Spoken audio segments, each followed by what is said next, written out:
Kai is a below-average human who works for the Urza Foundation, and despite being too weak to actually do anything about it, he still wants to do everything he can to prevent another race war and maintain the peace of this world. One day, he finds a girl chained up on a sky platform, and from the way she looks, she's apparently half angel and half demon, and upon seeing him, she begs him to help free her. However, none of this makes sense to him since angels and demons have been at war with humans for a long time, yet she hasn't said even one racist insult towards him, so he knows something must be terribly wrong. Some time ago, Kai steps out of a car and uses a pair of binoculars to start his observation. Meanwhile, his teammates are sitting in the back of the car and they are bored out of their minds.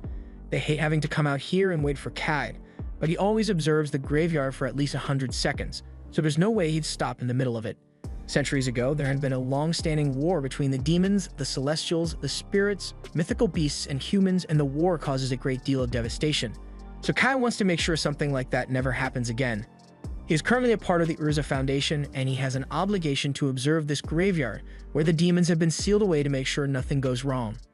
After 5 minutes have passed, Kai puts his binoculars down and reports that no abnormalities have been spotted, so the demons are still properly sealed away. He heads back to the car and they all start heading back to base, but along the way, his teammate asks Kai why he needs to check the graveyard so often when no demons have managed to escape in the past century. Kai acknowledges that the graveyard is decently secure, but is part of their job as members of the Humanity Aegis Agency to make sure that the demons never get out. The girl understands his point, but the guy still complains that there are 3 other graveyard seals in the world, so their patrols are useless if they are only keeping track of this one. Kai assures him that the other graveyards are also being adequately monitored by other agents because humanity can't afford to let a demon get loose. So even if the world is currently at peace, Kai refuses to let his guard down. Back at the agency, Kai is doing some training with a mythical beast simulation. However, the system warns him that it is really dangerous for him to attempt to train with a simulation of this level, since he is certified trash. However, Kai ignores this warning and charges at the dragon before attempting to knock it off its feet. However, the system was right as his attack didn't even budge the dragon, so if this wasn't a simulation, he would have become dragon food. But luckily, Saki is there to turn it off before he gets hurt. She complains about Kai taking too many risks, but he justifies it by saying training is meant to be risky, otherwise he wouldn't be able to improve himself. With how hard Kai works, the girl jokes that his name would have gone down in history if he was around to fight in the War of the 5 Races. But unlike the prophet Sid, Kai knows he's not cut out for something like that. He honestly finds it hard to believe that a human could ever win against any of the heroes of the different races. They were immensely powerful warriors who led their races into battle. Vanessa of the demons, Alfreya of the celestials, Kyoko of the spirits, and Rathi of the mythical beasts. There's no telling what could have happened if those 4 were still around, but luckily, they were all defeated by the prophet Sid. However, that's just the story they've been told since there is no evidence that Sid or his golden sword even exists in the first place. The other heroes all have videos that prove that they were there, but strangely, there's nothing about Sid. Even with the lack of evidence though, people still like to believe that he exists because it is comforting. After that, Seki goes over to Ashran, who got knocked out by the dragon, and tells him to get up since they need to start thinking about their gift for Jin's promotion celebration. Ashran says they can just get her a bouquet of flowers or something, but Saki thinks that is too boring since everyone else will be getting flowers as well. Jin is getting transferred to the royal capital of Urzak for her exceptional abilities despite only being 17, so they need to get her a special gift for the occasion. Just then, Kai receives a message from Jin asking him to meet her tomorrow morning, and she specifically asks for this to be kept secret from Ashran and Saki, but they are already looking at the phone, so they start asking if he is dating Jin. And Kai doesn't want to answer any of their questions, so he just decides to run away. By the next morning, Kai is out waiting for Jin to arrive at their meeting spot, and she soon shows up, clearly having put a lot of effort into dressing up for the occasion. Kai is surprised that she actually showed up on time for once since normally he would end up having to wait at least an hour or so. Jin calls him rude for saying that, but she admits that she was extra careful to be on time for their date since she's going to be transferred soon. Just then, she notices that Kai is still in his uniform despite today being his day off, but that is just because Kai came here right after finishing his morning training, so he didn't have time to change. Kai is literally the only guy who would act so casual about going on shopping with her, but that's what she likes about him. The two of them proceed with the shopping, and while Jin is checking out some jewelry, Kai asks what the purpose of this shopping trip is, so she explains that she wants to get goodbye gifts for Saki and Ashran. She knows they are planning to get her a gift, so she wants to give them something in return before she goes since it might be the last time they ever see each other. Kai says she's exaggerating a bit since her transfer will only last 2 years, so she'll be back here in no time. But then, Ashran and Saki would have completed their service as soldiers, so they would be civilians at that point. In fact, in 2 years, Kai and Jean are probably going to be the only soldiers left with the human Aegis agency. Kai tries to cheer Jean up by reminding her that she's been working hard so she can take over as the head of Urzak after her father steps down. She's been dreaming about it since she was a kid, so she shouldn't be sad about getting closer to her dream. After that, they go on with their shopping and have a fun time with one another, so by the time they are done for the day, Jin thanks Kai for agreeing to come with her since he made the trip a lot easier for her. While waiting at a stoplight, Jean recalls the time Kai went into the graveyard at the age of 10. He was there with Jean's father, but somehow he ended up falling into the realm where the demons had been sealed. And at the bottom, he could clearly see the fabled golden sword that belonged to Sid, but he doesn't like talking about it since no one would believe it. It was after this that Kai began his mission to ensure that demons would never be unleashed upon the world again, and he still feels the same way now, which is why Jean knows he is still going to be a soldier by the time she gets back. And on that note, she asks Kai if it's possible for them to become more than just friends after she returns, but in the middle of her confession, since there are no fireworks to interrupt her, reality begins to collapse. For some reason, Kai is the only one that can see crazy stuff that's happening, and before he can process what's going on, something called the World Reincarnation Order is executed, and he opens his eyes to find himself in a destroyed version of the city. He is confused at first, but his confusion quickly turns to fear as he sees a demon come around the corner. As soon as the demon notices Kai, it immediately starts casting an attack spell to kill him, so Kai is forced to block it with his weapon case. He managed to survive that initial attack, but the demon isn't done yet as it begins to charge up a secondary attack, so Kai makes a run for his gun, and as soon as he gets to it, he loads some of his special bullets and uses them to cancel out the demon's magic. The demon is shocked that a human was able to cancel out its magic, but it's all because his bullets are made with elven magic as their base, so it is enough to counteract demon magic. The demon tries something different and begins casting a spell at his feet, but Kai managed to jump out of the way and close the distance before firing a point-blank shot that incinerates the demon.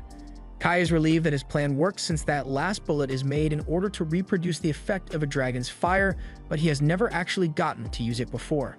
This is also his first time fighting a demon, so he's glad he was able to move like he does during training.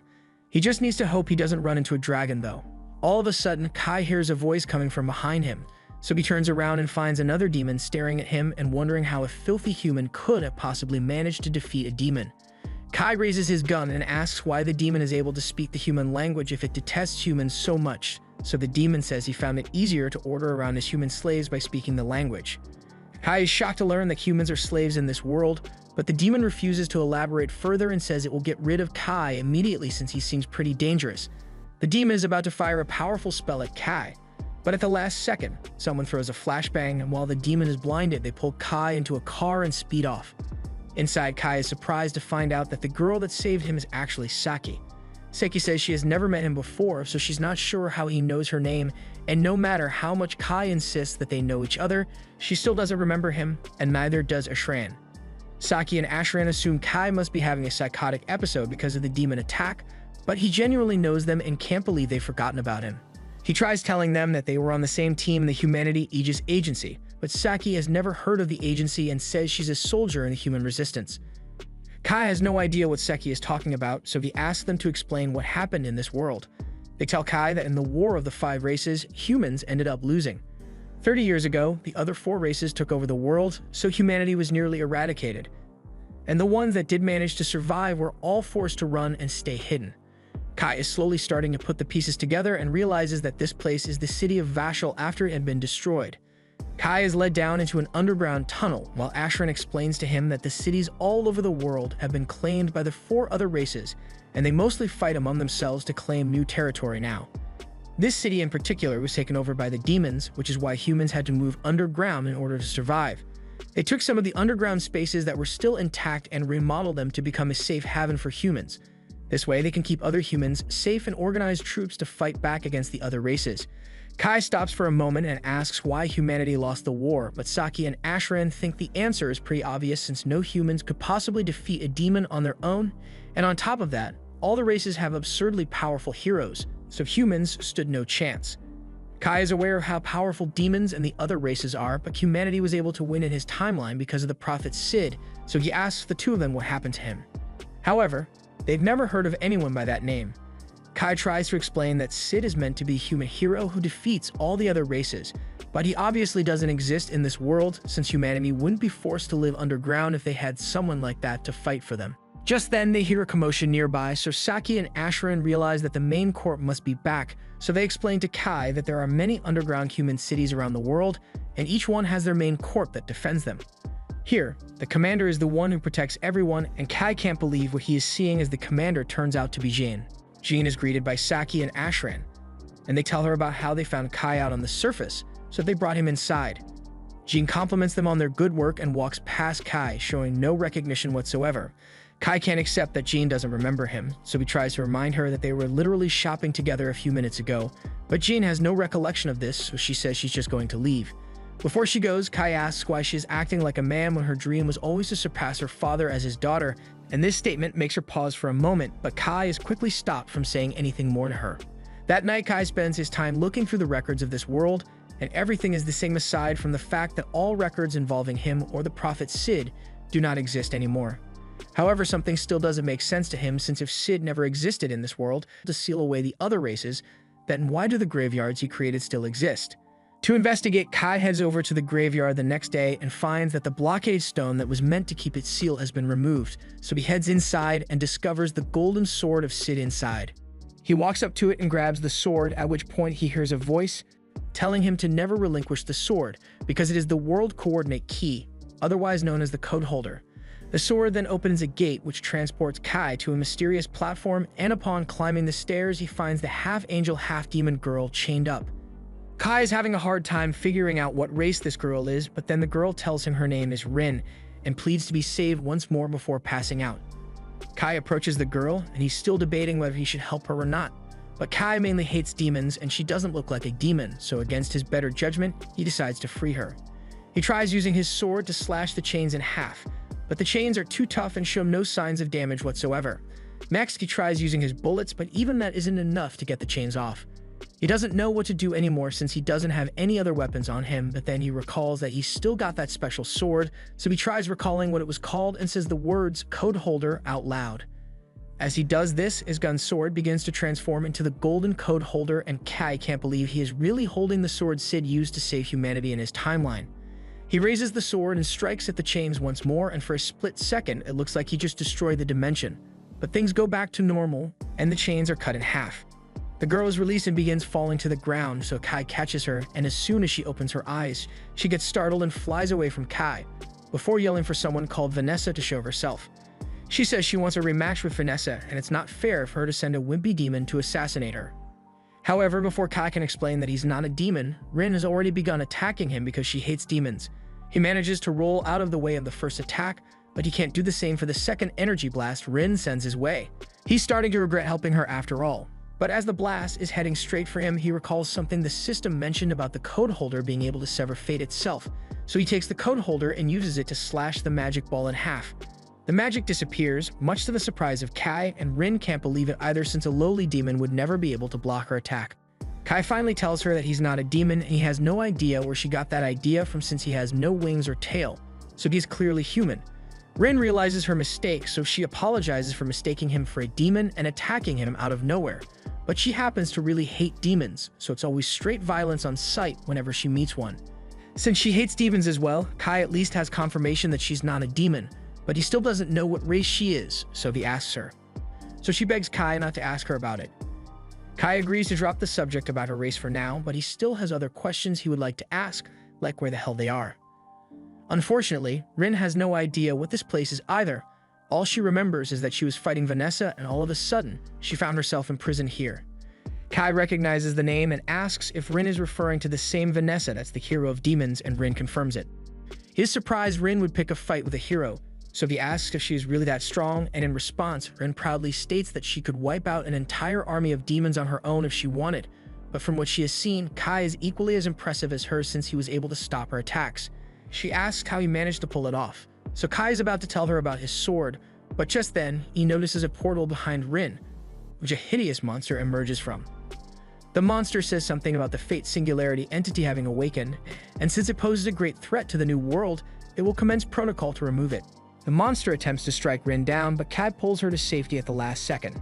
The power of this monster is no joke, so Kai says he and Rin have no choice but to run, and Rin agrees, so he grabs her hand and they both flee. Unfortunately, they don't know where the exit is, and the monster still has access to the portal, so it reaches its tentacle into the portal and grabs Rin.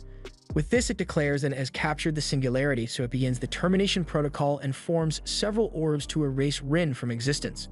Kai can't bear to see this, so he decides to quit standing there and take action to save Rin.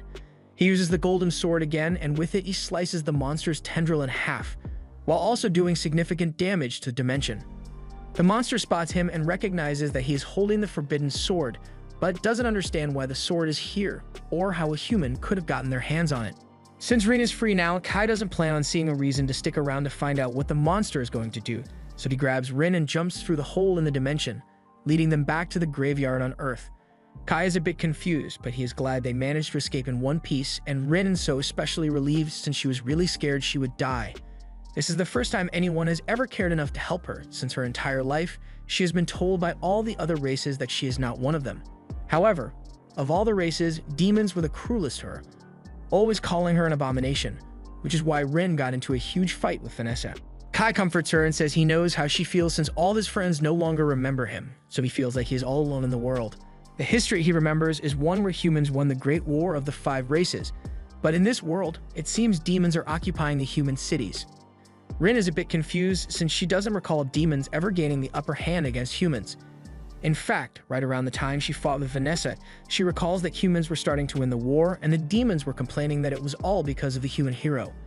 Kai gets excited and asks if Rin remembers Sid, but she unfortunately never got to meet him, so she can't say for certain.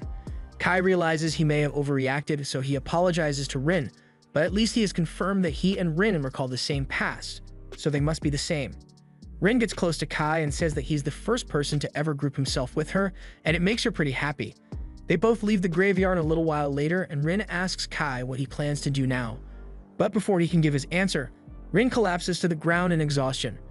Kai is worried and assumes it must be because of the attack she suffered earlier, so he helps her up and says he plans on going back to the city since he doesn't have anywhere to go, so he invites her to stay with him while he's there.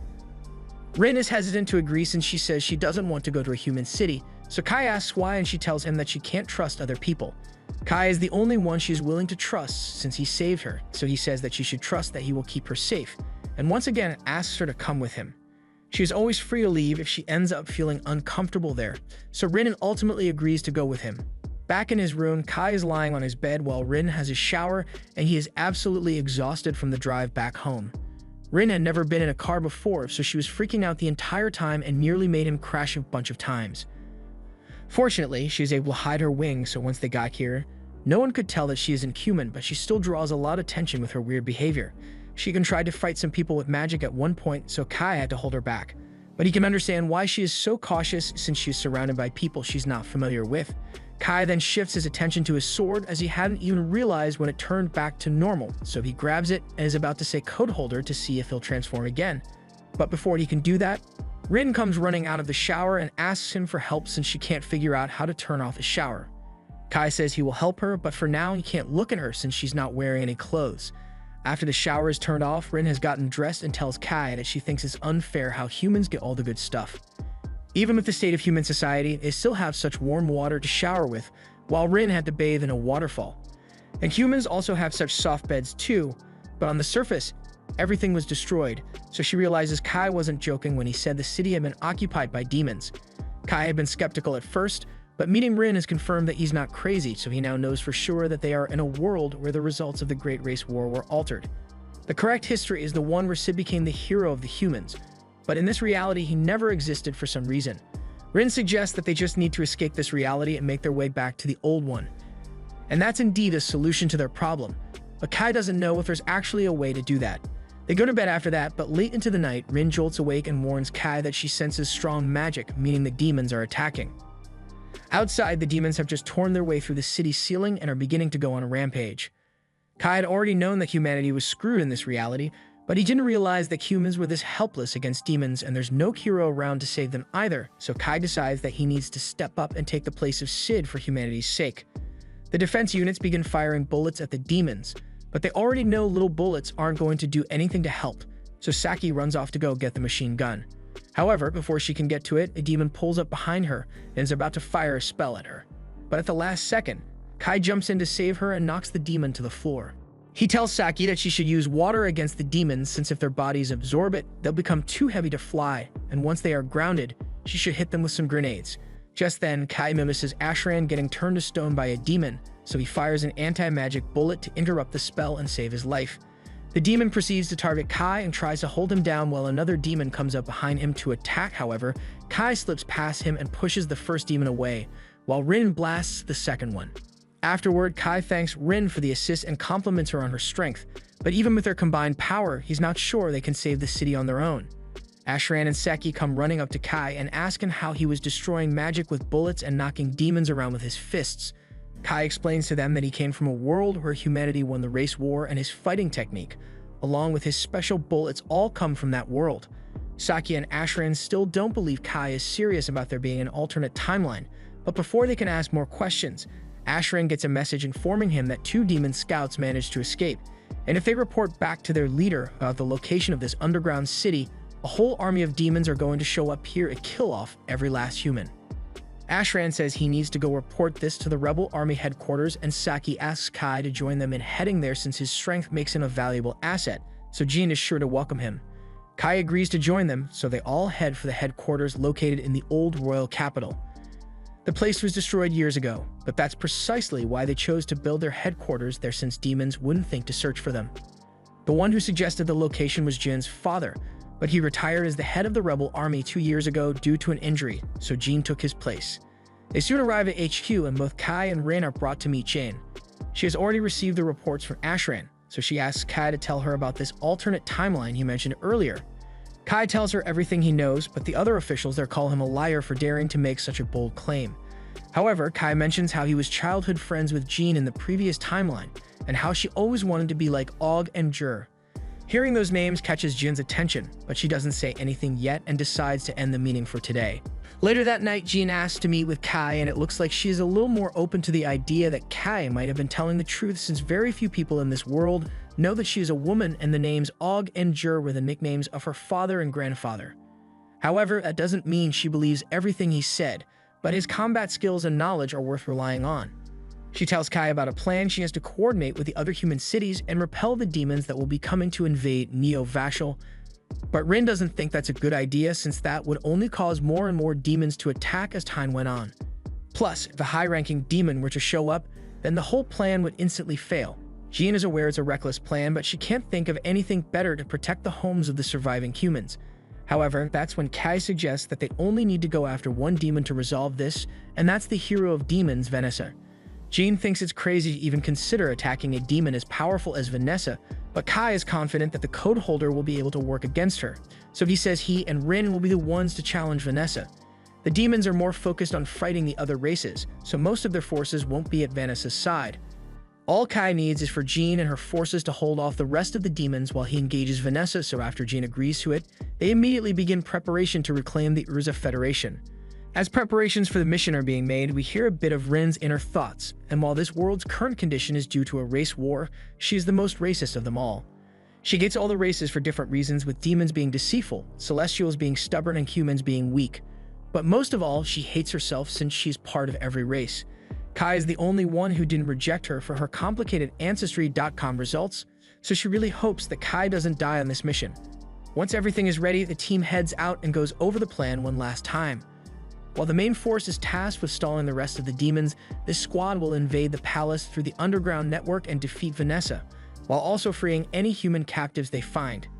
Stacky isn't worried about the main force since they should be alright with Jean leading them. What she's really worried about is that their team is meant to go up against the demon hero Vanessa, and there's only 4 of them on this team too. Kai explains that the team is small so they can minimize travel time, and Saki understands that, but she still doesn't understand why she has to be here. Kai understands that she's scared, but she and Ashran are the only ones he can trust to be his backup. Rin tries to comfort Saki and says everything will be alright since she is strong, so she would never lose to anyone weaker than Vanessa. But considering the fact that Rin lost her last battle with Vanessa, that didn't sound very reassuring. Rin says it's alright since this time she'll do whatever it takes to defeat Vanessa, even if she has to self-destruct to take her out, but that still doesn't make Saki feel better. While Saki has been freaking out in the back, Ashran admits that he is really worried as well since there's a lot of things they aren't sure about. They have no idea what state the government palace will be once they arrive. And it's also possible that they get spotted by demons before they ever manage to get there. Kai reassures Ashran that the demons won't be able to find them so easily since they're only sensitive to magic and humans don't possess any magical abilities. Knowing that makes him feel a little better, even if he's still nervous, but he can at least look forward to the glory he will get if they manage to defeat the demons.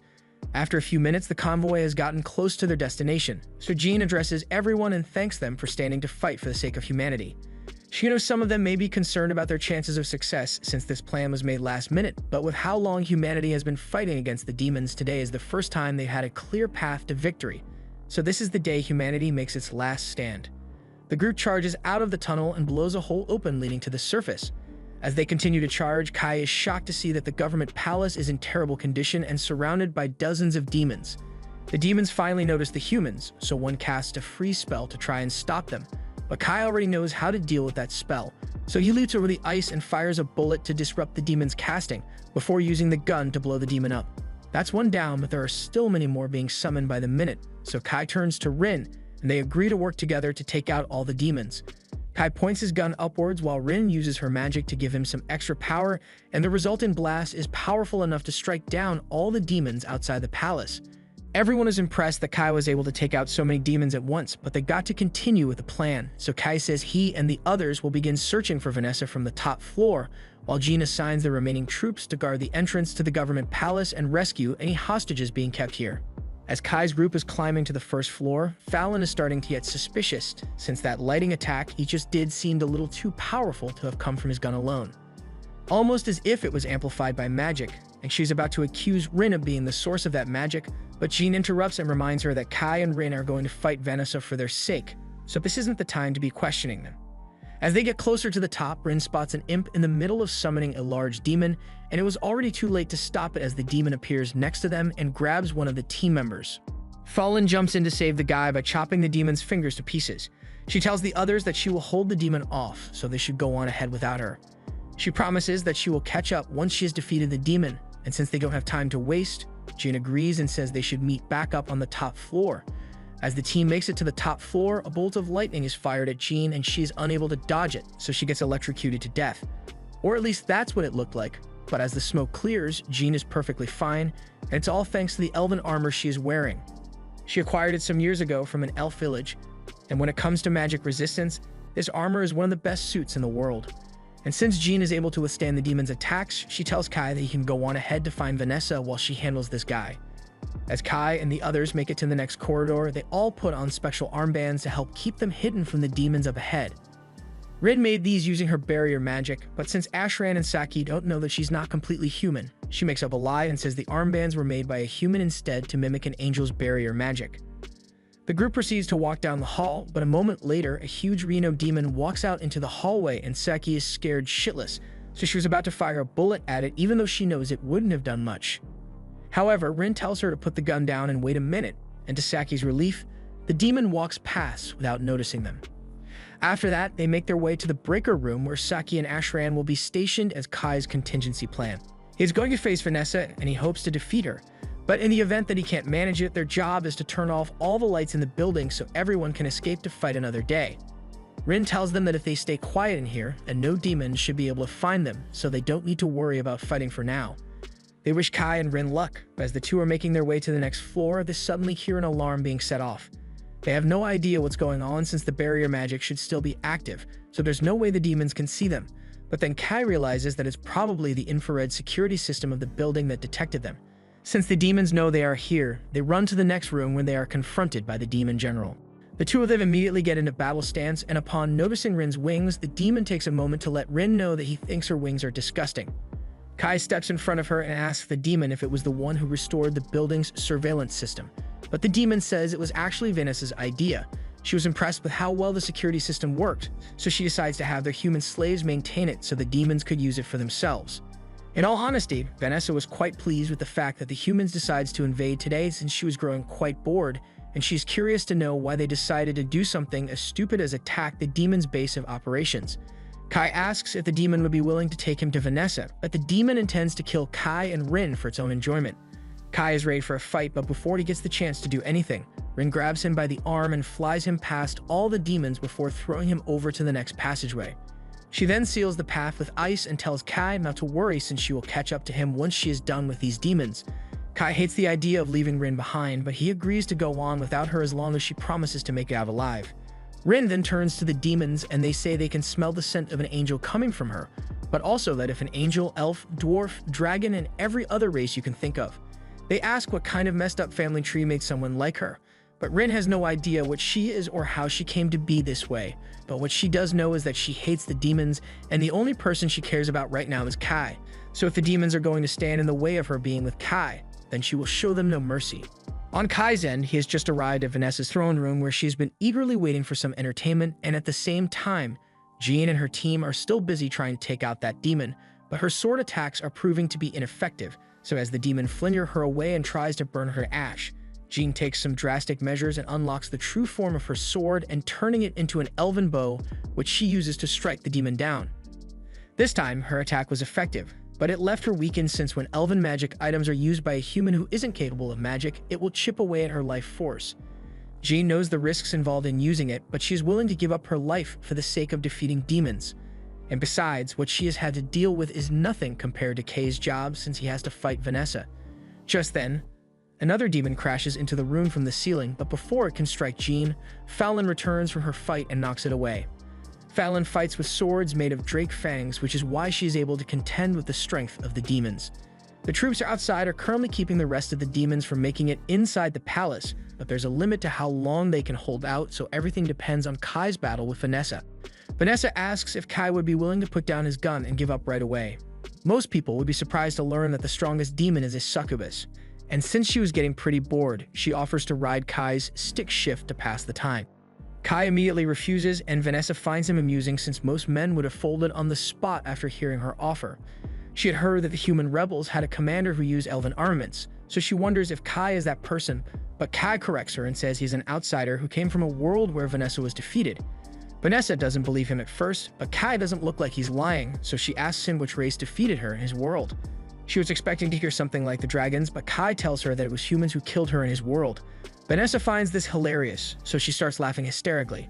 You may not be able to see it, but the animation budget was well spent on some very necessary jiggle physics. She asks who was the human capable of killing her, so Kai tells her it was a human named Sid, and as soon as he says that name, memories start flooding Vanessa's mind from the previous timeline, including her knowledge about the code holder and world reincarnation, but a few seconds later, she goes back to normal and decides to kill Kai once and for all. She begins casting a spell, but Kai uses his gun to interrupt it and closes the distance to slash her across the chest. But it turns out to have all been an illusion as Vanessa appears behind him and attempts to blast Kai.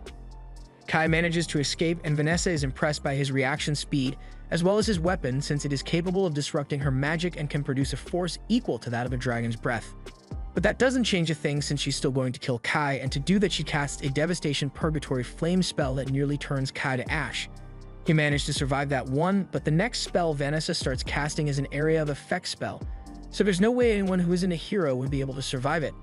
However, after she casts the spell, Kai is still standing, all thanks to the code holder. Just then, Kai hears Rin yell for him to stand back, and in the next moment, Vanessa gets struck by lightning. Rin defeated those demons, although it left her pretty badly wounded, but she was so worried about Kai that she rushed over as soon as possible to help him. Kai is worried about her, but they've still got to deal with Vanessa for now, so they prepare for their fight, but unexpectedly, that monster from earlier shows up and grabs Vanessa. It says Vanessa has been corrupted after hearing the taboo word Sid, so is going to erase her code from the world. After seeing it, Vanessa finally remembers Last Riser, and as she is about to get erased, she uses all her power to break free and blast the monster into oblivion. The monster survives, but it goes. I have made a miscalculation, I ain't built for this, so have a nice day. Kai is shocked by the level of power Vanessa just displayed, so he asks Rin if she was really able to hold her own against someone as strong as Vanessa. But the last time Rin fought her, Vanessa was nowhere near as strong as she is now. Rin knows they stand no chance against her, so before Vanessa attacks, she flies in and tackles her, while telling Kai to run away, because she won't be able to hold Vanessa for long. Rin casts a shadow prison barrier around herself and Vanessa to buy time, and while Vanessa recognizes this as the barrier magic of the spirits, is far too weak to hold up against her. Rin gets flung away by the force of Vanessa destroying the barrier, but before Vanessa can finish her off, Kai begins to charge forward to attack. Since he's got her attention, she directs her blast at him instead, and while Kai did manage to block a majority of the damage, he still looks pretty dead to me. Rin can't believe she let Kai get killed, and Vanessa mockingly asks her if she intends to try and avenge Kai's death, or maybe she'll run away on her own. Rin is sick and tired of hearing Vanessa's voice, so she's going to do everything in her power to make sure Vanessa pays for this. As Rin unleashes her full power, her body transforms, displaying characteristics of all the 5 races. Vanessa finds this amusing, but Rin isn't playing games anymore and gut punches the smile off Vanessa's face. In this form, it looks like Rin is able to match Vanessa's power and knock her around, but evidently, Vanessa was just messing with her. She finds Rin's chaotic form truly interesting, but she wonders why Rin didn't use it earlier, since that way she might have actually been able to buy enough time for Kai to escape. She asks if Rin was afraid to show her true nature or maybe afraid that she would be called a monster. Rin begins to cry, but Vanessa reminds her that she has no one here to blame but herself. Vanessa is the demon hero, so she's going to do what she wants. But Rin had the chance to save Kai, and she chose not to go all out of fear, so it's her hesitation that killed Kai. As much as Rin hates to admit it, Vanessa is right, it's her fault that Kai is dead, but that doesn't matter anymore. Nothing she does will be able to bring Kai back to life, so right now, she just wants to die. And she's taking Vanessa with her. She grabs Vanessa's hand so she can place a curse on her. And before Vanessa realizes what's going on, droplets begin leaking from her skin. These blood droplets are Vanessa's life force, and no amount of defense or resistance can defend against it. The drops will continue to fall until Vanessa and Rin both die, so under normal circumstances, this would be checkmate for Vanessa, but she still had one trick left up her sleeve. In the next moment, Rin collapses to the floor, and Vanessa explains that even though the curse can't be defended against, its effectiveness is still dependent on the magical power of the caster. Rin normally would have had enough magic to pull it off, but they are currently in Vanessa's base, so she had certain countermeasures ready in case she was ever attacked by another race, which is why there's a wide-scale curse circle behind Vanessa that affects spirits, magical beasts, and celestials. Since Rin is part of all 3, the curse should be 3 times as effective against her, so it's honestly insane that Rin managed to hold out this long. Rin now can't even avenge Kyle as she wanted to, so she just sits there and says she is sorry for not being useful to him. Vanessa is growing annoyed by Rin's pitiful display, so she prepares to finish her off with one final blast. However, before Rin could be killed, the blast was deflected by Kai, who turns out to be alive after all. He tells Rin that she has nothing to be sorry for, and that she was incredibly useful to him since her fight with Vanessa bought him enough time to regain consciousness.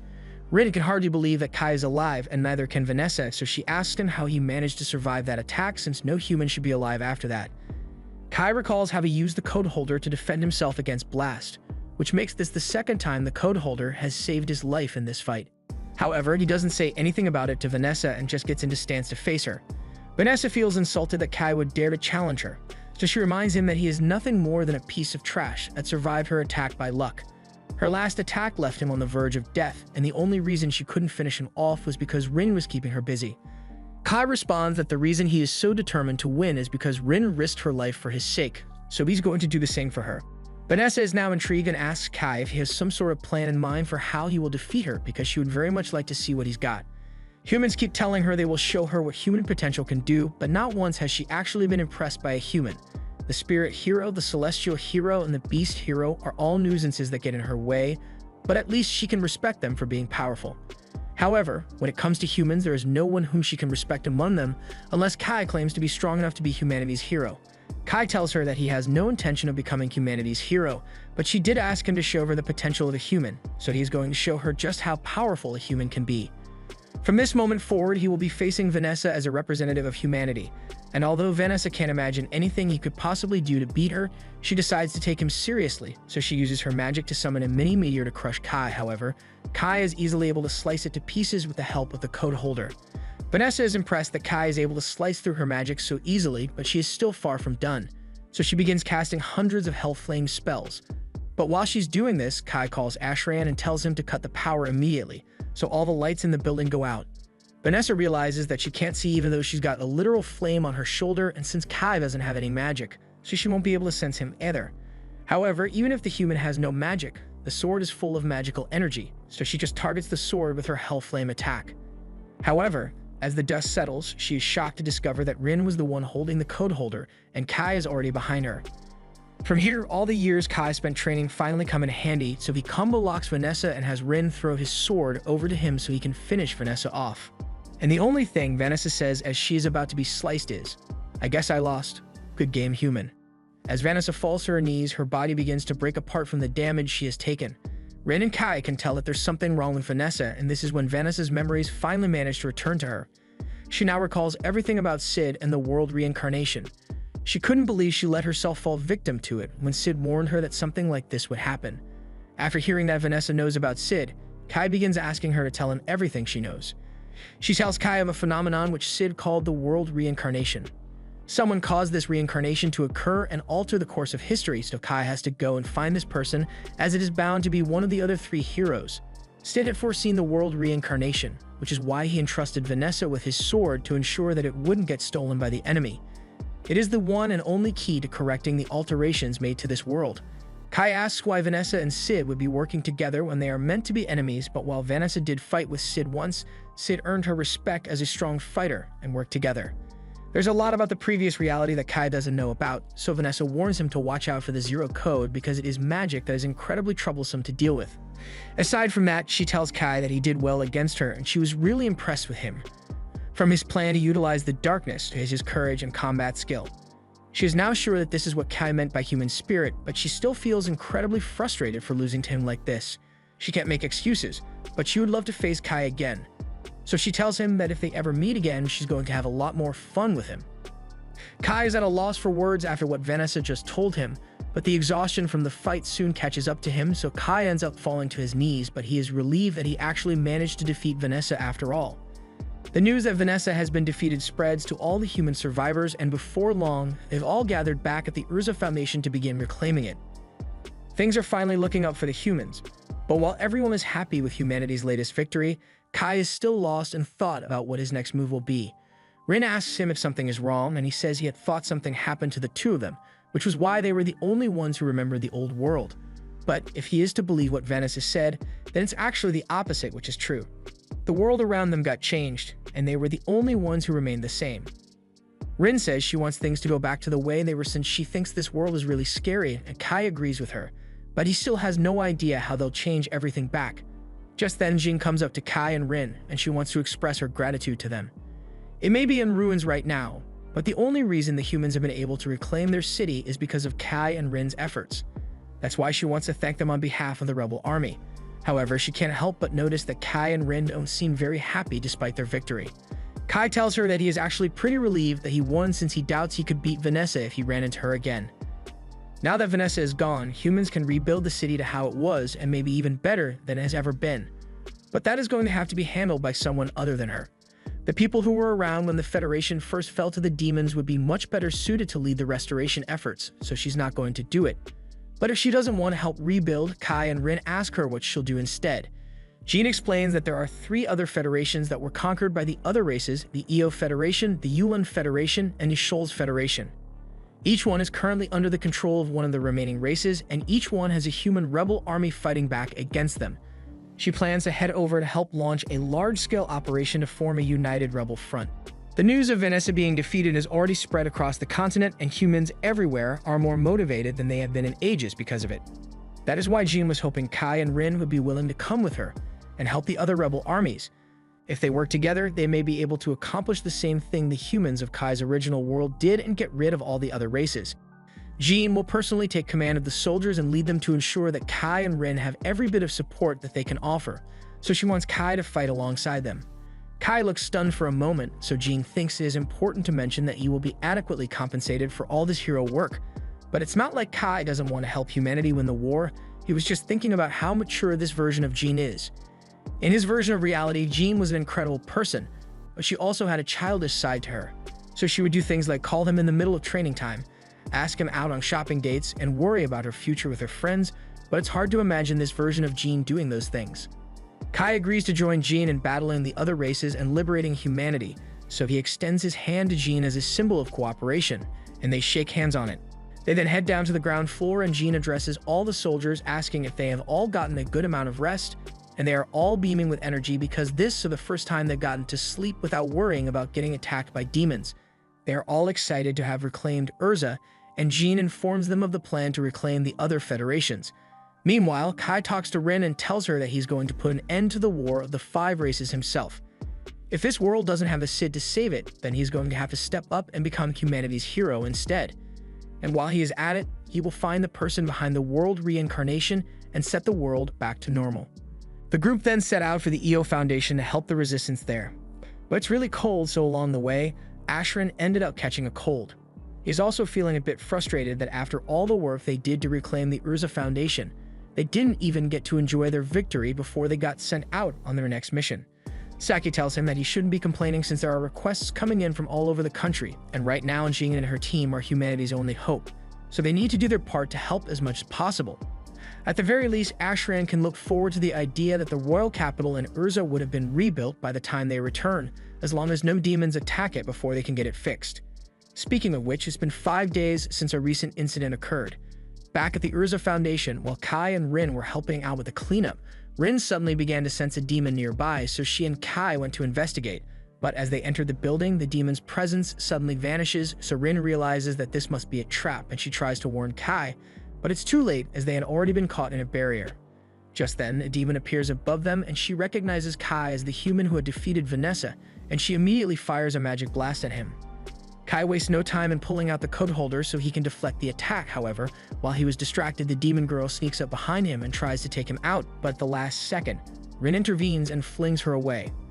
Once there is some distance between them, Kai asks to know what the demon girl's intentions are, but she says she just wanted to greet the human who killed her sister. She introduces herself as Himmerl the succubus, and Kai is feeling the same terrifying aura he felt from Vanessa. When Himmerl heard that Vanessa has been defeated, she had to come to see the human who was powerful enough to take her out. Although, now that she's met Kai, she assumes he must have only managed to defeat Vanessa through a series of lucky events. She's also sure that if all 3 siblings were there, he probably wouldn't have won the battle. Kai asks if Himmerl is here to get revenge for her sister's death, but while Himmerl did love Vanessa, she's not willing to go as far as getting revenge for her sake. With Vanessa gone, she's officially the demon's #1 hero, and unlike Endeavor, she's happy being promoted by technicality. So she's actually grateful to Kai for killing Vanessa, which is why she hasn't really come to fight today. She's here to make a deal with him. She first makes it clear that if she ordered all the demons to gather here, they could easily wipe out Kai, along with all the other humans, and reclaim the capital. But she is currently choosing not to do that, which is why she wants a truce with Kai. Essentially, it would be too much of a hassle for her to gather the demons to attack the capital again, and even if she did, she would be leaving herself vulnerable to attacks from the other races. However, she has some conditions for this ceasefire. The humans can keep the capital, but they must leave all other territories that are owned by demons alone. Kai doesn't like the idea of making a deal with Himmerl, but he says he will pass the message on to Jean. With the mutual truce being agreed upon, Himmerl asks if they can stop being so hostile towards her now, but Rin makes it very clear that they are still enemies regardless of whatever deals they may have agreed to. Himmerl has accomplished what she came here to do, but before leaving, she mentions that Kai is still free to attack the other races as much as he likes, and in fact, she encourages him to do so because it would take a lot of work off her plate if he does. With that, she floats into the air and leaves Kai and Rin to get back to their business, but she stops for a moment to inform them that she will be heading to the realm of the Celestials soon, and she also warns Kai to be careful, because the hero of heaven, Alfrea, has been acting really strange lately. Kai doesn't feel good about trusting Himmerl's word, but right now, he has to leave the reconstruction efforts to the people at the royal capital since he is on the expedition team. For now, he intends to just focus on taking down the Celestials and liberating EO Foundation. The term Celestials refers to the alliance of races including elves, dwarves, fairies, and angels, and they are every bit as cowardly and cunning as humans are, but they are capable of creating powerful magic tools to aid them in battle. So if demons are seen as monsters, and Celestials could be considered enhanced humans. Just then, Jean makes a radio announcement to everyone on the squad and tells them that they will soon be passing the halfway point on their journey to EO, and there's an old radio stop along the way, so she says they can all take a break there and rest before they arrive. Ashran is glad to finally get a break from all this driving, but just when he was finally starting to relax, Rin senses something from above, so she warns Kai, and he looks up to spot a dragon heading straight for them. Once Jin is informed of this, she orders all drivers to move at full speed, while the others will engage with the dragon. They open fire on it, but the dragon's scales are far too tough for their guns to do any real damage, so the dragon manages to get in close and swipe a couple of the cars off the road. Once Kai and Rin finally get into position to attack, Rin prepares a powerful lightning spell, and Kai pretends that he's the one who shot it in order to keep Rin's magical abilities a secret. The lightning blast strikes the dragon, and it looks like it was enough to do some significant damage. While it still didn't kill the dragon, it scared it enough that it decided to leave on its own. Once the threat has passed, Jean grabs a radio and orders all units to halt so they can rescue the people from the cars that got swiped off the road. Luckily, there were no casualties, so the units set up camp for the night. Kai and Rin get a huge tent to themselves, and Kai feels a bit bad about getting special treatment even though he and Rin were the undisputed MVPs of the team. Also, he reminds Rin that there's a tent section for the women in the unit. But Rin refuses to leave since she wants to stay by Kay's side. Just then, she senses Jean coming this way, and sure enough, a moment later, Jean and Fallon enter the tent. Kai is a bit surprised since he doesn't know what Jean is doing here, but Jean reminds her that this is technically her tent as the commanding officer, and she just brought Kai and Rin here to act as her bodyguards. Fallon gets Kai's attention and asks him to step outside because she would like to have a discussion with him. Outside the tent, Fallon tells Kai that she's going to be standing guard outside this tent all night since Jean is pretending to be a man, and it would be seen as scandalous for Jean to share a tent with a woman like Fallon. Long story short, she tells Kai not to try anything funny while she's not there, but Kai never intended to do anything of the sort in the first place. He heads back into the tent and he sees Jean receiving a massage from Rin, and she's really enjoying it after having to wear such heavy armor all day. Kai takes his seat and mentions how he never expected a mythical beast to attack within the Urza Foundation area, and it's possible that the dragon may have been a scout, which was sent to investigate the humans that defeated Vanessa. If that's the case, then the royal capital might be in danger of being attacked. However, Jean assures Kai that measures have been taken at the capital, so even if a dragon attacked them, they wouldn't be taken down so easily. That aside, there's one other thing she wants to mention before they go to bed, so she tells Kai that she tends to toss and turn in her sleep, and she apologizes in advance for it. Later that night, Kai is lying in bed, and he has Rin clinging to him on one side, while Jean is clinging to him on the other side, and it is taking every ounce of willpower in Kai's body to not give in.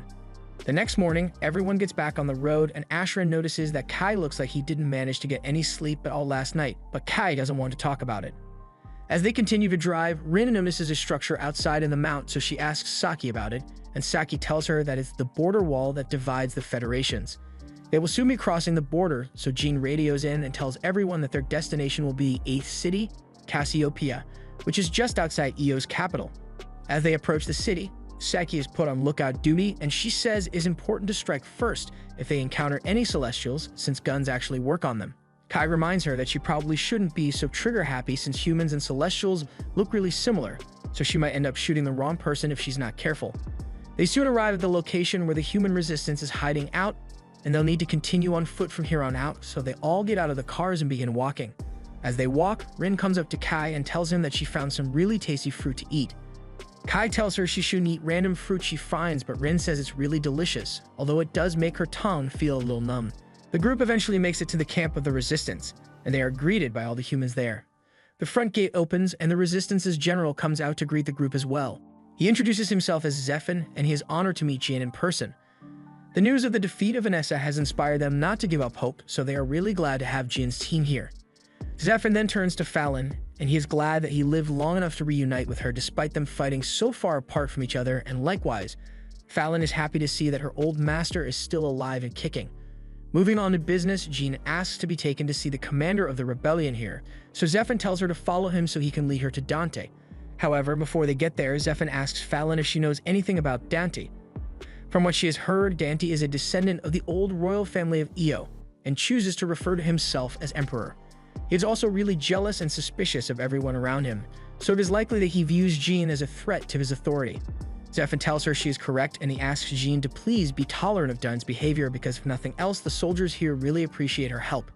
As they arrive at Dun's office, they are introduced to his vice commander, Kuberi, and she says that all requests made to Dant must go through her, but Rin notices something off about her, although she can't tell what it is exactly. Jean heads inside to meet with Dante, and Dante is immediately hostile towards her for trying to steal his glory. In fact, he never wanted Jean to come here in the first place, but the soldiers decided to ask for help on their own. Regardless of who it was that asked for help, Jean assumes that Dan doesn't like being under the control of the Celestials, which he confirms to be true. And if that's the case, then Jean is still going to lend her aid in any way possible. A strategy meeting is held where Jean is informed of the way the Io Foundation was divided after it was conquered by the Celestials. There are different regions which are controlled by the 4 subdivisions of the Celestials: the Fairy Hideout, the Dwarven Village, the Elven Forest, and the Angel Court. The only problem is that they don't know where the Celestial Hero is, So she asks Daunt to lend her some of his best soldiers, and she even offers to lead a search team personally. The fact that Jean is willing to risk her life alongside her subordinates makes the soldiers feel reassured, but Dante doesn't like all the praise she's getting. Later that night, Rin is brewing up some suspicious stew, but Saki and Ashran are fairly certain that this would kill them long before they find any Celestials, so Ashran changes the subject and starts talking about Kuberi. He thinks she was really pretty, but Rin still has a bad feeling about her. The next morning, Jin and the team arrive at the Elven Forest, and at the same time, Dante is busy complaining to Quibiri about Jin's decision to join the search team. He thinks it is utterly foolish for a commander to risk their life alongside the soldiers, and Quibiri knows he's being a bad commander, but she's enjoying every second as she's gaslighting him into thinking he's right and everyone else is wrong. After returning from the expedition, Jean didn't find the celestial hero, but she did manage to map out an area of the Elven Forest, so they are going to begin preparations for an invasion soon. Meanwhile, Quibiri manages to convince Daunt that he needs to send soldiers out to invade the Elven Forest as well in order to be superior to Jean, and he is going all in on the plan without any second thoughts. On the other side of the base, Rin reveals to Kai that she has finally figured out what was off about Quibiri. She isn't a human. At the same time, up in the Elven Fortress, the celestial hero Alfreya has just cut ties with the elves and claims that angels are the only race that matters. The elf leader doesn't know what could make him change his stance so abruptly because he had always been so kind to the other celestials. However, the reason for his change becomes apparent when we see the monster behind him. And whatever it did to him has made Alfreya racist towards everything that is an angel, so he raises his wand and prepares to exterminate the elf leader. The elf leader raises her staff to defend herself, but she already knows Alfreya is too strong for her to defeat, so she focuses her efforts on getting her shrine maiden out of danger and blasts her off the sky platform. Ririn is knocked out in the process, but she eventually wakes up in a hut after she was rescued by some elves. Once she is awake, the elves are happy that she's alright, but Ririn asks them all to gather around because she needs to explain just how royally screwed they are.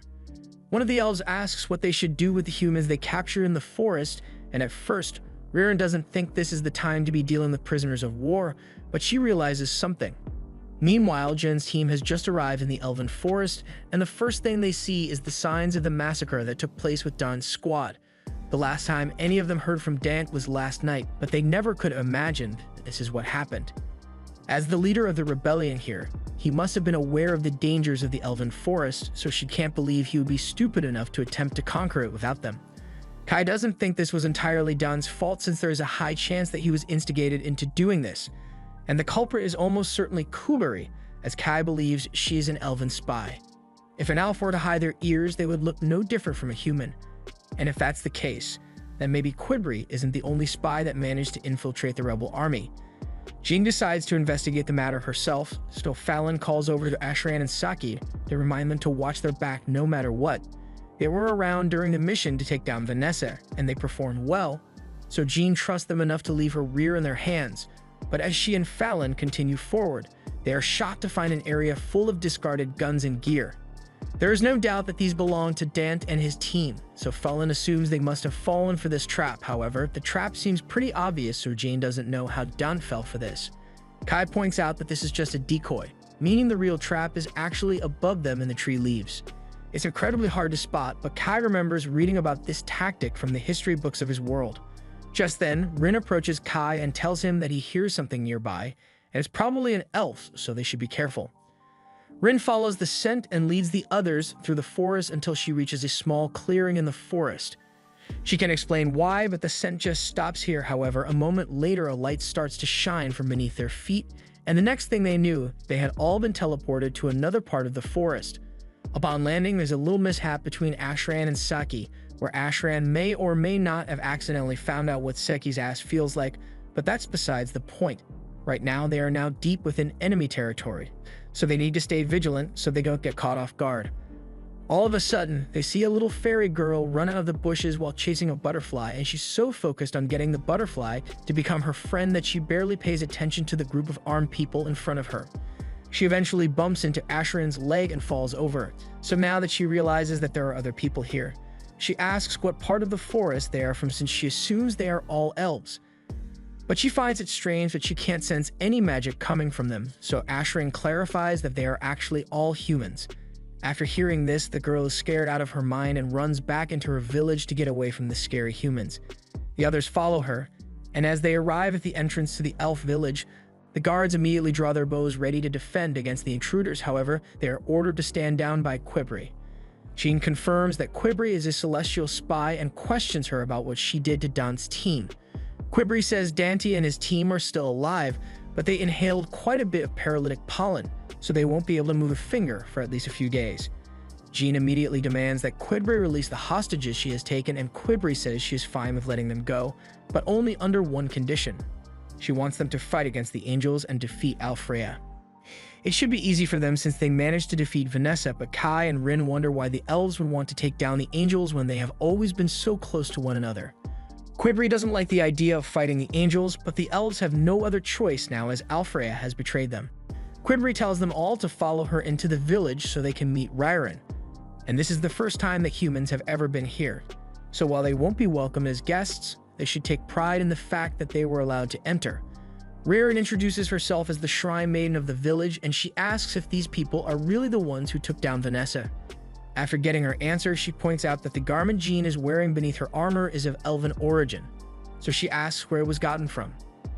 Jean explains that it was initially in possession of some demons, but the humans defeat them and acquire the garment. This means the garment was likely stolen by the demons first, and since Jean didn't take it directly from an elf, Riren isn't going to create a fuss about it.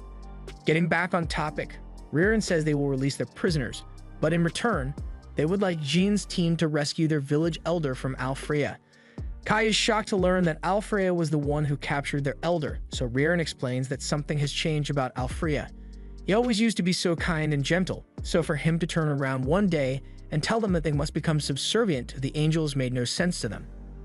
That's why the village elder and Riren went up to Alfrea and tried to reason with him on behalf of the other Celestials. However, Alfrea refused to hear them out and captured the village elder instead. Riren just barely managed to escape with her life, but Alfrea is now refusing to even hear them out at all. Riren says she will guide Jean and her team there, but this is something they must do on their own. However, if Riren really wants them to do this, Fallon asks for some kind of guarantee that this isn't a trap, since if they were to go through with this and ended up getting ambushed by both angels and elves, there's no way they could make it out alive. Quibri acknowledges that the team would be taking a huge risk by accepting the request, so she offers to put her life on the line as well. She says she will accompany them on the mission, and if at any moment they have reason to believe that this was a trap, then they are free to kill or do whatever they want with her. However, Fallon thinks this is unacceptable as they are putting the lives of 6 of their best soldiers on the line here, not to mention the lives of all the hostages, so Quibri's life alone isn't worth enough to be collateral. If that's the case, then Riren offers to go instead. She says it is only right that she put her life on the line since it was the elf leader who was captured, and besides, if she doesn't do anything, it would be the same as accepting the angels as their new masters, so she feels like she has to do this. For now, she wants to avoid the possibility of a civil war among the Celestials as much as possible, so she tells all the fairies and dwarves that had gathered to go back to their posts and refrain from taking any unnecessary actions. Once all the other fairies and dwarves have left, Riren asks Silk to prepare some lily pad seats for the humans so they can start talking about the details of the mission. Later that night, Rin is sound asleep while Kai stays awake to keep watch, but Riren can't understand why he is bothering to stay awake so late into the night. She promises that she won't attack him in his sleep, at least not until their contract has been completed, so he can rest assured. Kai decides to trust her for now, so Riren sits across from him and mentions that she heard that Kai and Rin are the ones who took down Vanessa, so she wanted to ask him a question. She understands that he wants to keep the details of his power a secret, but she wants to know if his power will work on Alfrea.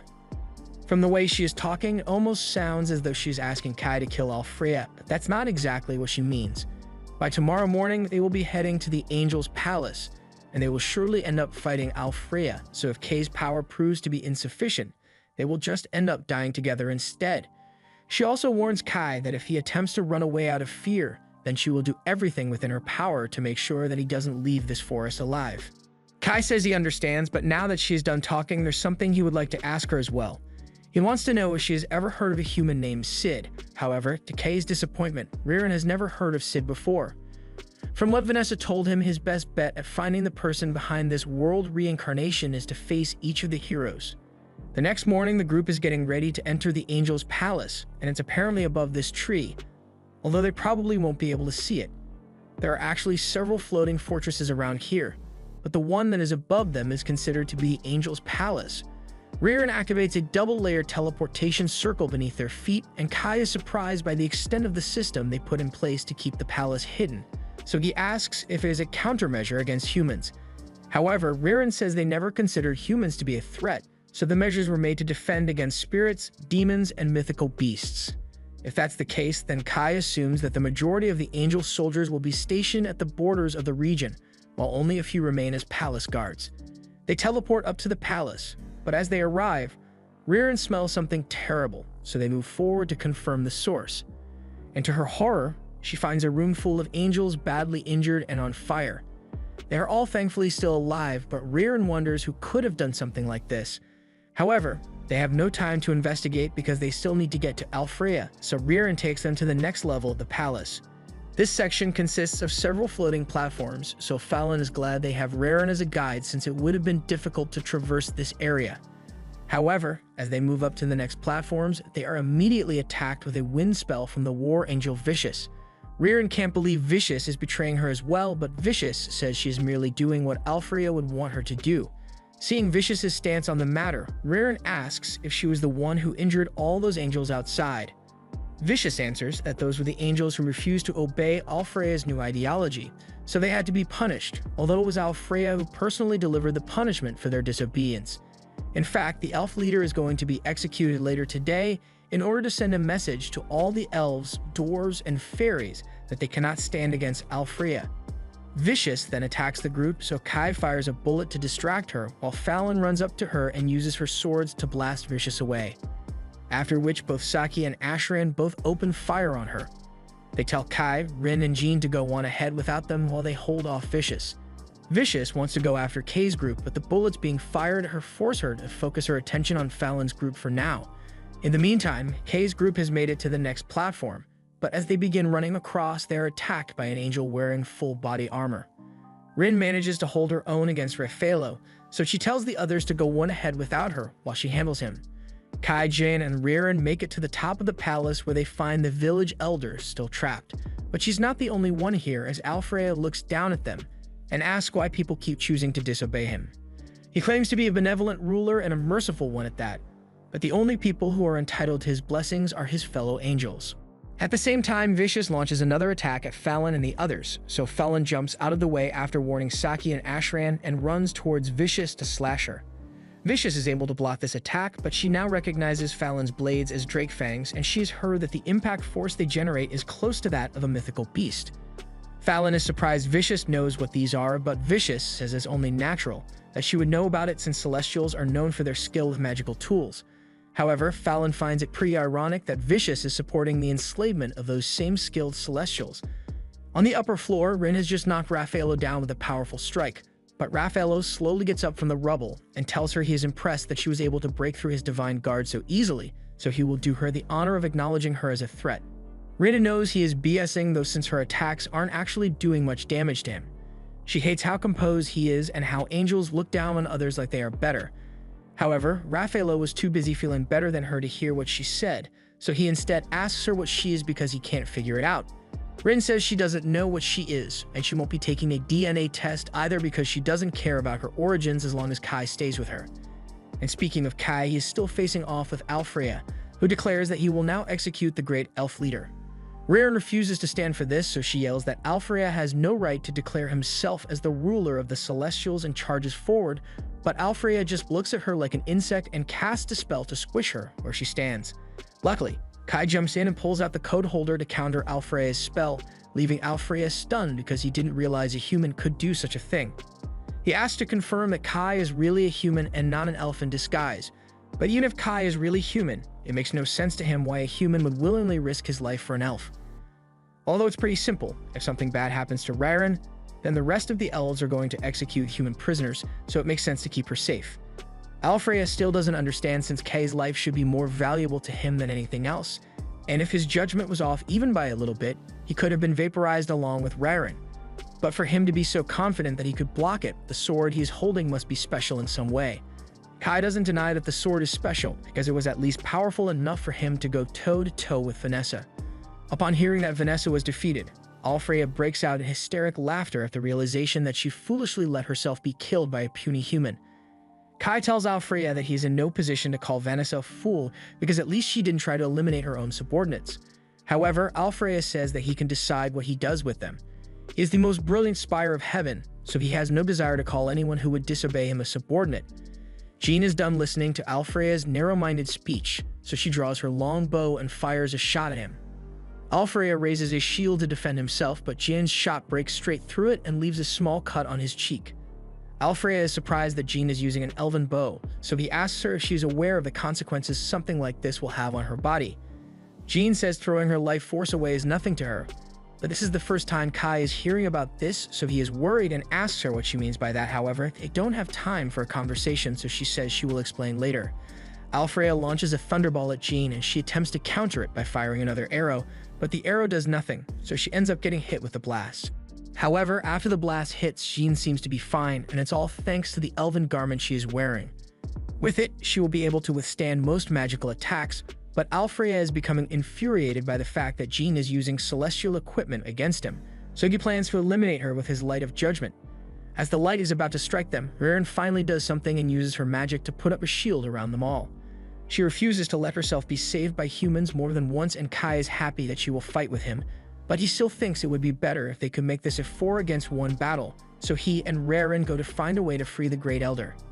Alfreya spots them heading towards the crystal, so he throws a divine spear at them, which forces Ririn to put up another shield. But this time, the shield isn't strong enough to stop Alfreya's attack, so Kai has to step in and slash the spear in half. Alfreya is frustrated that a human is countering his attacks, and while he is distracted, Ririn jumps onto the crystal and attempts to use a dagger to free the Elf Elder. However, her plan fails miserably as the dagger shatters upon contact. Ririn can't believe what just happened, since that dagger was one of the strongest magic tools elves have ever made. So far, none of this makes sense to her, because to begin with, the Elf Elder possesses power that is close to that the heroes, yet Alfreya sealed her so easily. He summoned a spear that easily shattered her shield, Holy Light with a belt, and a red sword, all in the span of a few minutes, and even if he is a hero, using this much magic in such a short amount of time shouldn't be possible, so she wonders where he got all this power from. Maybe it has something to do with why he suddenly changed, but Alfreya denies anything of the sort. This is merely a cleansing in celebration of his new subordinate, Last Riser. Meanwhile, Rin is locked in heavy combat with Raffaello, and she's pretty much losing, so he tells her to try harder. However, Rin can tell that Raffaello is holding back for some reason, although he won't admit it, and after she gets spiked across the floor, she finally decides to ramp things up and throws a punch that knocks Raffaello's helmet clean off his face. At the same time, Fallon's team is still fighting Vicious, and while Vicious is distracted with Fallon, Saki and Ashran begin firing bullets at her wings, since that's the source of an angel's magic. Vicious notices this and dodges in time, but she fails to dodge the grenade, so she gets blown up, and while she is disoriented, Fallon sneaks up behind her and delivers the finishing blow. Back to Rin after she knocked Raffaello's helmet off, he calmly sits down and tells her to hurry and join her friends. With her power, they might be able to free the Great Elder from Alfreya's seal. Rin asks if Raffaello lost on purpose because he doesn't agree with Alfreya, and while Raffaello still doesn't admit anything, he says that on the day Alfreya first changed, he and Vicious immediately noticed that something was wrong with him, but they couldn't outright confront him about it, so they bided their time until the right moment so they could stop him. As Vicious is being held at blade point, she says she wants to tell Ririn and the Great Elder that she is sorry for her actions, so she wants Fallon to deliver the message after she has been killed. Fallon realizes that Vicious was never actually trying to kill them, and it makes a bit of sense since Vicious could have just attacked from the sky instead of engaging in a sword fight if she really wanted to win. Because of this, she decides not to kill Vicious after all and instead asks her to take them up to the floor where the others are fighting Alfreya. Meanwhile, on the top floor, Alfreya orders Last Riser to attack, so it moves forward and unleashes a pressure wave that hits the others hard, but it literally sends Jean flying. Luckily, before she could get sent off the edge of the map, Jean is saved and uses the opportunity to fire an arrow at Last Riser. The arrow connects, but it does absolutely no damage to Last Riser. Jean thanks Rin for saving her, and she definitely wants an explanation as to why Rin has wings, but that can wait until they are done with the battle. Rin takes Jean back to the ground, and she is shocked to see Last Riser standing in front of Alfreya. Kai asks Alfreya if he is the one who is behind the world reincarnation, but Alfreya has no idea what he's talking about. Since it doesn't look like he knows about it, Kai asks him if he remembers the prophet Sid, and at first, Alfreya still has no memory of him, but the memories slowly begin coming back to him as he recalls that he received something from Sid. Last Riser sees Alfreya remembering shit, and she will not stand for it. So she grabs Alfreya by the neck and begins executing the Zero Code to erase Alfreya from this world. Kai and Rin recognize this as the same thing Last Riser tried to do to Vanessa, and Alfreya was clearly remembering something about Sid. But even the thing took 3 to 5 business days to finish erasing Alfreya, not a single one of them did anything to stop it. After a while, Last Riser is finally done erasing Alfreya, so the only things left behind are his magic tools. None of them really know what to make of this situation since Alfreya is gone now, and Last Riser just begins teleporting out of there as well. The group came here to stop Alfreya, and he is gone now, so this means they won, or at least it would if the boss music had stopped playing. A few seconds later, purple light erupts out from the floor and Alfreya returns, but something is different about him. His wings are much darker than they used to be, and he sounds really different as well. He says he is Alfreya's avatar, and Ririn is confused by the sudden change, but one thing is certain, that's not the same Alfreya anymore. It says it will now overwrite the memories of the celestial hero, and Kai recalls how when this whole mess started, it all began with the world being overwritten, and whatever overwrote the world is now overwriting Alfreya. Alfreya now believes that throughout heaven and earth he alone is the honored one, so all else must be incinerated because nothing can be as perfect as him. Alfreya casts a spell to incinerate the group, so Rin puts up a shield to protect everyone. However, Alfreya's power is too great for her to defend against, so the blast eventually overwhelms her shield and causes a huge explosion. Rin is knocked to the floor along with everyone else, and Ririn notices something terrifying while she's on the floor. Alfreya just used magic of an incredible scale, and all without needing to channel his power through a magic item. Even if he is a hero, this should be impossible since an angel would never be able to pull off anything even close to that, but Alfreya says he is no ordinary angel anymore. He claims that this is the work of the heavens and his power now shines like a star, but Ririn tells him he is wrong and tries to talk some reason into him. He is clearly delusional because he hasn't realized that his wings are losing their bright color. All this power he is using isn't enhancing his strength, it is just chipping away at his life force. There is a reason Celestials take pride in using their magic with the aid of their magic items, but Alfreya has forgotten all about that and now takes delight in using magic without any tools. This goes against everything a Celestial would stand for, but Alfreya doesn't want to listen to her tell him that he is a disgrace to Celestials, so he prepares to cast another spell at her. Ririn sees this coming and prepares to defend herself using a multi-layered shield. Alfreya's attack breaks from the first few layers, but is ultimately stopped. Ririn says that no matter how strong the spell may be, a single spell will never be a match for the full power of her magic shields.